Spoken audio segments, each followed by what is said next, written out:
regards to the panel, I was wondering, when you were talking about the future trends for application development, if you'd considered the NFC technologies and what they offer, because you didn't really go into that aspect at all.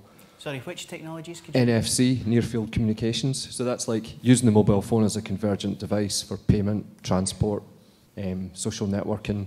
There's a whole bunch of different kind of use cases that you can obviously generate lots and lots of revenue from. So any consideration for that for the future, guys? Or of course, gentlemen, are app developers? We built an NFC app for Visa, but I think that just take-up just doesn't seem to be there at the moment, especially when it requires hardware on the device. But I think things are changing in that respect. So, I mean, there's been a lot of trials done, but there just didn't seem to be the take-up. And I don't know what's limiting that. But, I mean, Nokia was saying that they were going to put an NFC chip in every phone. And I don't think that happened. And I don't think anyone was that interested when they said that. So, I don't know.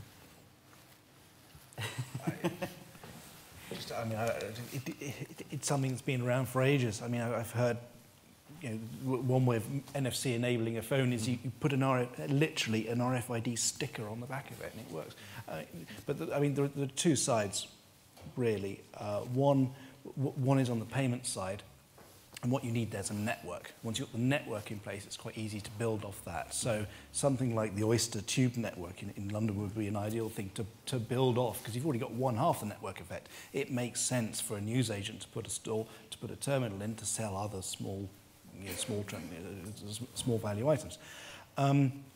There are other technologies that work sort of out in the wild. I don't know if you come across Bump, BU.MP, but you just knock together two handsets and with two accelerometers and GPS or location by triangulation of the network, they actually figure out the two handsets that are knocked together, and you can sort of set up a secure relationship between the two. So there are other ways of doing that, which doesn't involve rolling out NFC. And there are new versions of Wi-Fi where you can set up direct networks and Bluetooth, etc. So it's hard to see the argument for it in the wild, other than for payments. And for payments, you sort of need a network to build off.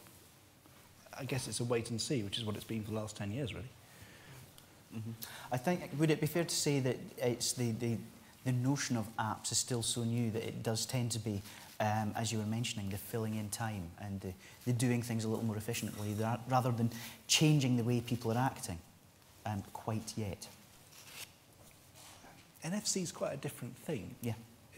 It's a specific, it's like trying to insist that the market starts. There's got to be some reason for it. There's got to be a utility. Somebody has to go out and say, this NFC thing is really useful because X. Just putting it in a phone, well, it's not clear whether Nokia have just put it in a phone. There were rumours that they had. But it needs something more to take off. It's not really an app thing. It's not an app-related thing, I don't think. I mean, the app that we built had a lot of kind of cross-selling and upselling and other promotions that you could have at the point of purchase, and that was probably great for retailers. But it just doesn't seem to be compelling for, like you said, there doesn't seem to be anything there that's sparking the imagination of people saying, we want our phone to have NFC or we're not buying it, James, from the operator side of things, is there any sort of pull from the consumer, or even from corporate clients? I mean, we have a whole team working on NFC technologies, and we participated in the London trial of it, and there was talk about rolling the services out in time for the 2012 Olympics. But I think it really needs a catalyst like the banks or retailers to install the infrastructure. Otherwise, you're walking around with something in your phone you can't use anywhere. Yeah.